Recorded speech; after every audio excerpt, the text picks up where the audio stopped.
అడ్డొచ్చు సంద్రాన్ని చించేస్తాను, అద్దరి క్షేమంగా చేరుస్తాను. అడ్డొచ్చు సంద్రాన్ని చించేస్తాను, అద్దరి క్షేమంగా చేరుస్తాను.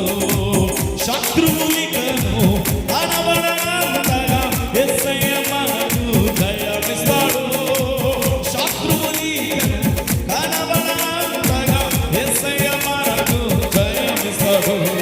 భయపడనే వద్దు, వెనుచుపనే వద్దు, వెనుచుపనే వద్దు. ఇది యేసు వాగ్దానం.